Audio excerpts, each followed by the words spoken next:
He replaced me before the space between us had even gone cold. That's how I remember it, not as a breakup, not as an ending, but as a quiet, deliberate replacement, like a frame being taken off the wall, dusted off, and another face placed inside it. I still remember the day I saw her for the first time. She was wearing my favorite shade of red, the same one I used to wear when he'd say, "You look like fire when you wear that."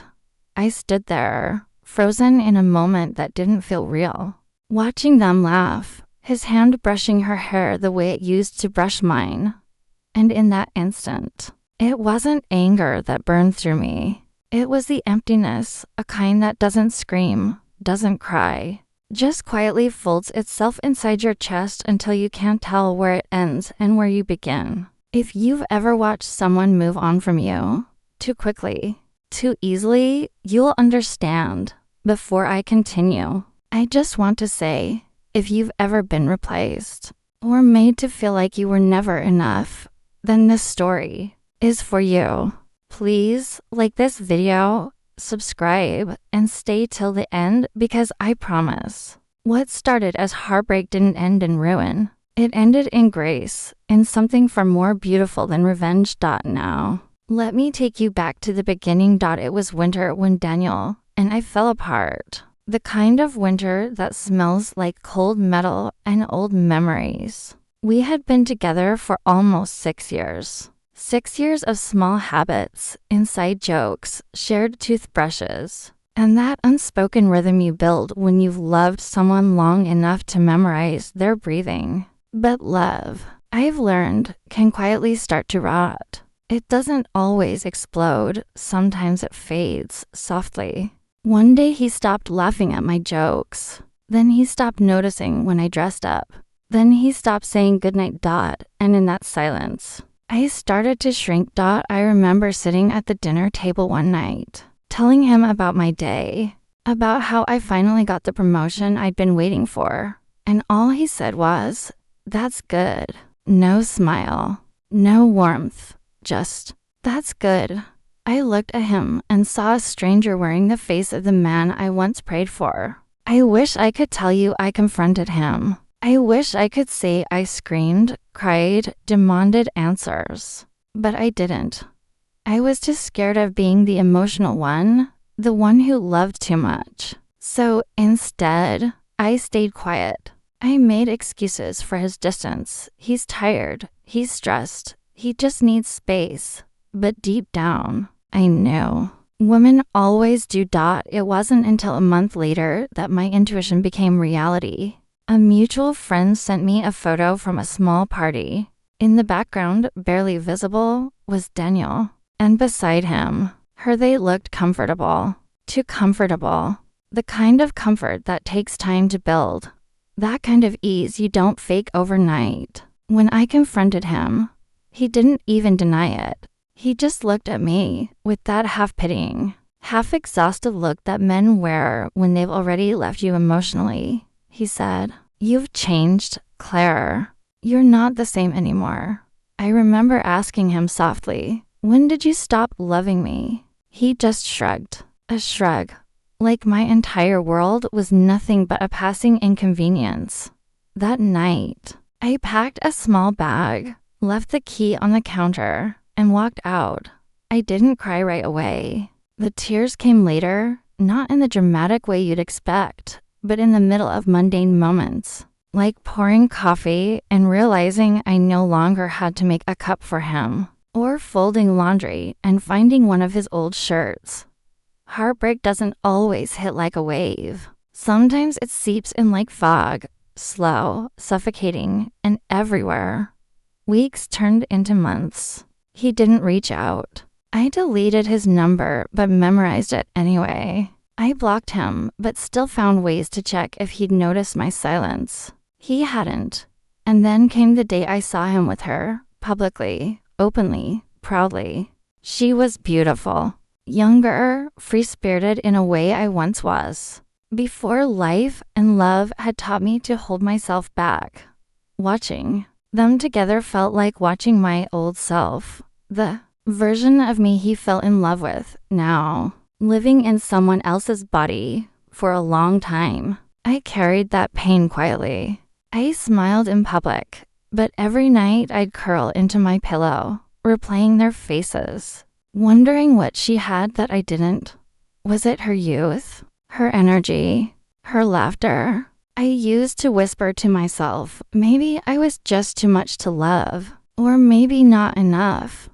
But here's the thing about pain. It changes you, if you let it. I began to write again. At first, just little thoughts, things I never said out loud. But slowly, my pain started to turn into paragraphs, then essays, then stories. I started to find beauty in the ache because at least it reminded me I was still capable of feeling deeply. One night, I posted one of those writings online, a short piece about loss and rediscovery. I didn't expect anything from it, but somehow, it went viral. People connected with my words. Women from all over the world wrote to me, saying, "It's like you wrote my story." And for the first time since he left, I felt seen again. Not by a man, but by the world. It was strange. Healing in public. My pain became my art, and my art became my freedom. Months passed, and my small blog grew into something bigger. Collaborations, invitations, even a small book deal. I started traveling, speaking about healing, resilience, and the quiet dignity of moving on. But deep down, there was still the lingering curiosity, the question of whether he ever thought of me. And then, life answered it for me. It happened at a bookstore signing 2 years later. I was sitting behind a table, surrounded by stacks of my book, Grace After Goodbye. I looked up, and there he was. Daniel. Time had changed him. He looked older, heavier somehow, not just in body, but in spirit. He smiled nervously and said, "I saw your interview. You've done amazing." I didn't know what to say. There was a time I would have given anything for that look of admiration, but now it felt empty. He said, "I still have that old mug you gave me, the one with the quote about love." And I smiled, not because I wanted him back, but because I finally understood. He wasn't the villain anymore. He was just a man who didn't know how to hold something fragile without breaking it. That night, I went home and looked at myself in the mirror.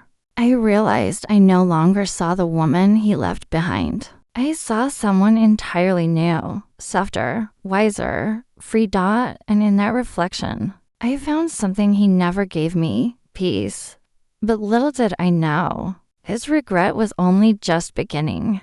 Regret doesn't always knock loudly. Sometimes it just lingers in the corners, like a whisper, like a shadow that refuses to leave. After that encounter at the bookstore, I thought that was it. A full circle. He saw me, thriving, healed, unreachable, and that was enough. But life had other plans.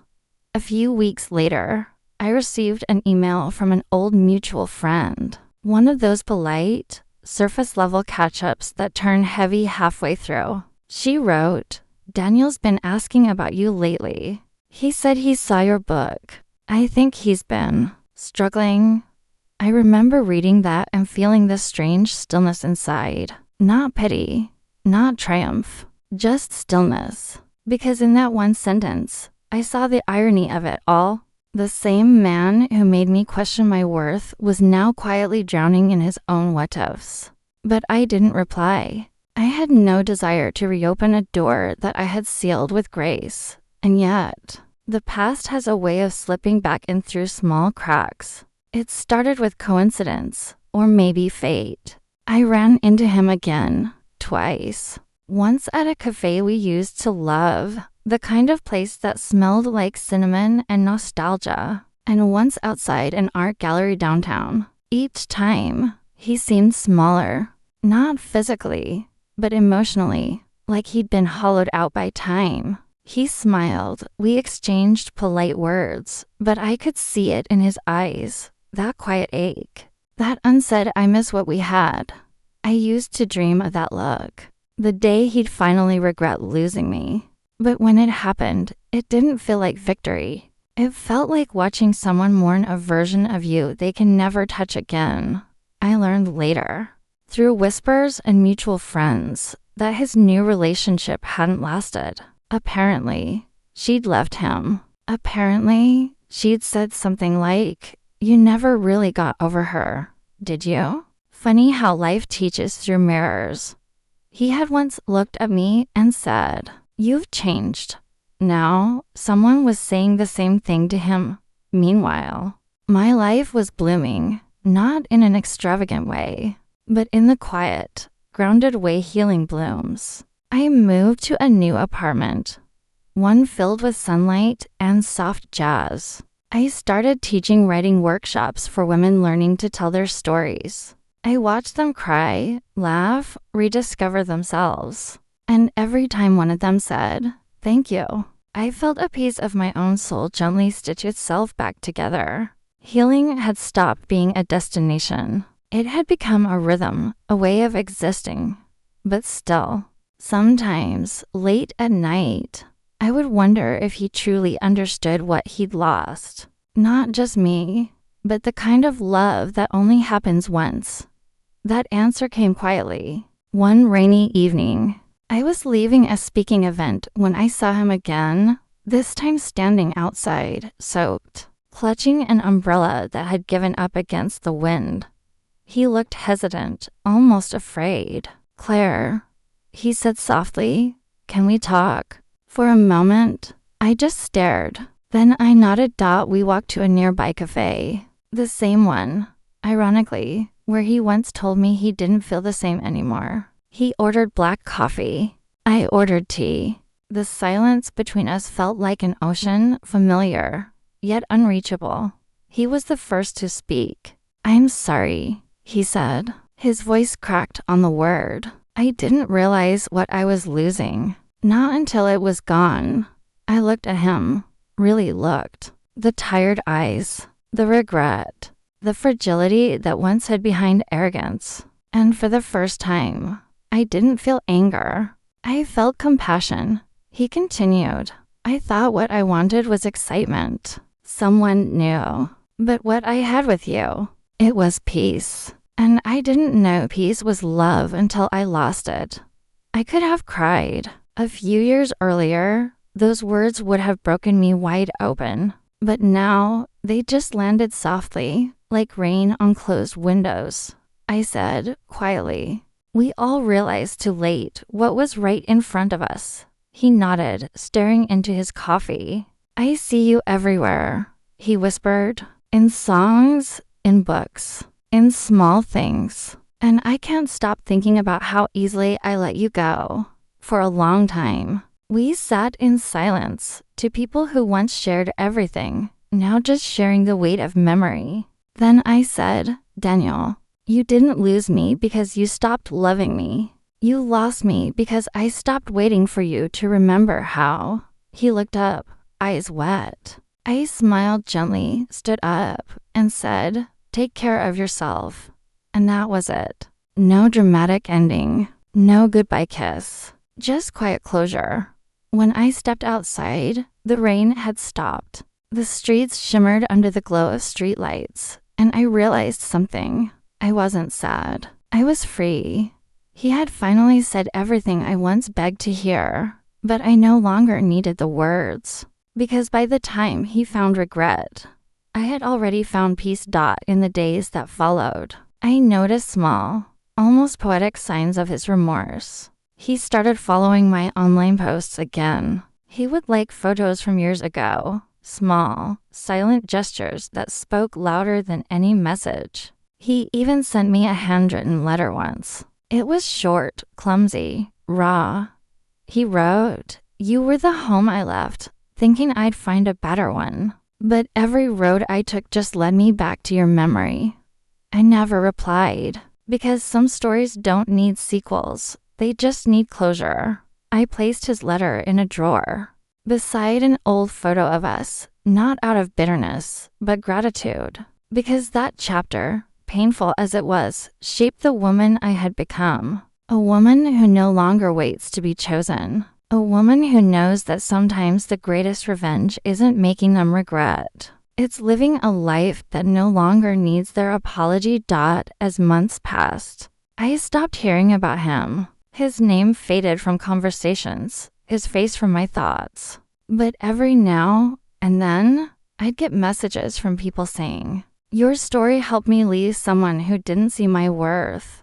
And that became the purpose behind all the pain. I realized that what I went through wasn't just heartbreak. It was transformation disguised as loss.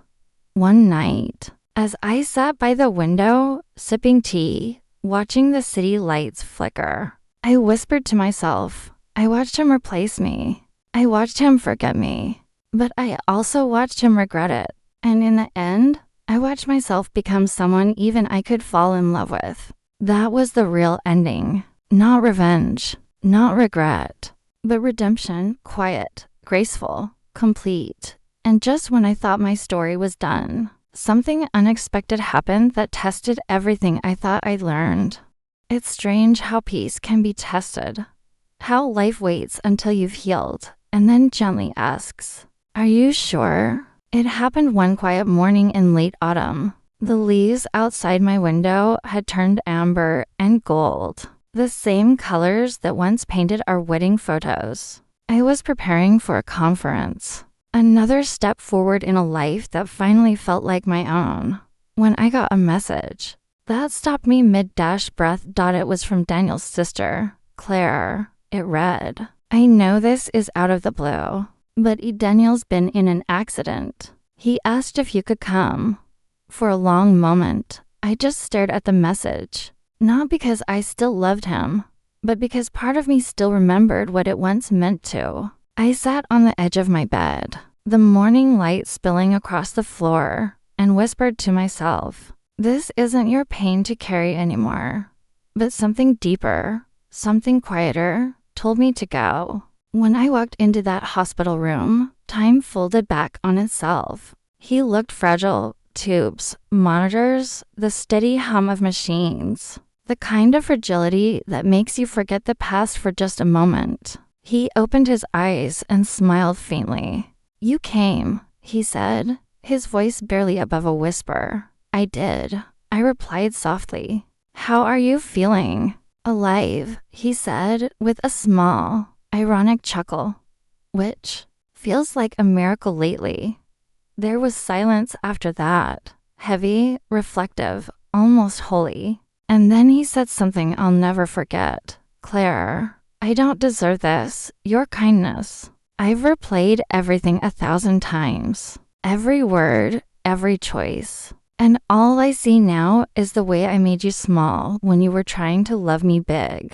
I didn't respond right away, because once, those words would have undone me. But now, they were just echoes, late apologies delivered to a heart that no longer waited at the door. He reached for my hand. "Do you ever forgive me?" I looked at him for a long moment. The man who once broke me now looked more human than ever. And I realized that forgiveness wasn't about freeing him.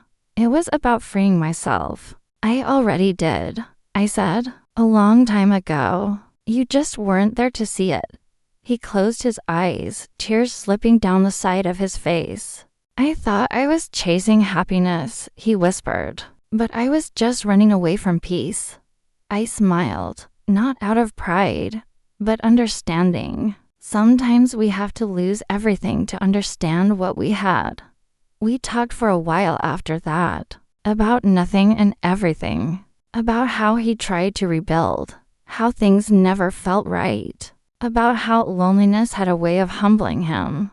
And in that sterile hospital room, I felt something I hadn't felt in years, closure that wasn't born of distance, but of compassion. When I stood to leave, he squeezed my hand gently. "You look happy," he said. "I am." I smiled. "I finally am." And that was the last time I saw him. A few weeks later, I received another message, this time saying that he'd passed away from complications. I sat in silence for a long time. No tears, no shock, just a quiet acceptance. I went to his funeral, not because I had to, but because it felt right. There weren't many people there. The woman he left me for wasn't one of them. And as I stood near his grave, I whispered, "I forgive you, Daniel. I hope you found your peace too." The wind carried my words like a soft sigh through the trees. And just like that, the last piece of him that lingered inside me drifted away. In the months that followed, life moved gently forward. My second book came out, What Grace Left Behind. It was about forgiveness, closure, and the quiet kind of strength that doesn't need an audience. People often ask me if I ever loved again, and the truth is I did, but differently. This time, I didn't love from emptiness, hoping to be filled. I loved from fullness, from knowing who I was before anyone else told me. The man I'm with now. He met me after all the storms. He never tried to fix me because he met me healed. Sometimes, he'll catch me staring off quietly, lost in thought, and he'll ask, "Where did you go just now?" And I'll smile and say, "Just somewhere I used to be." Because healing doesn't mean forgetting. It means remembering differently. There are moments when I think about how everything came full circle. How I watched him replace me. How I watched him regret it. And how, in the end, I didn't need to watch anything at all to know I'd won. Because the real victory wasn't in seeing him broken. It was in seeing myself hold dot. So if you're listening right now, if someone replaced you, forgot you, or made you question your worth, I want you to remember this. You don't need their regret to heal. You don't need their apology to find peace. And you don't need their love to feel whole again. Let them remember you in silence. Let them wish they had stayed. Because your peace, your soft, graceful peace, will be the loudest thing they ever hear. And when you finally walk away for the last time, you'll realize that the closure you were searching for was never theirs to give. It was always yours to keep.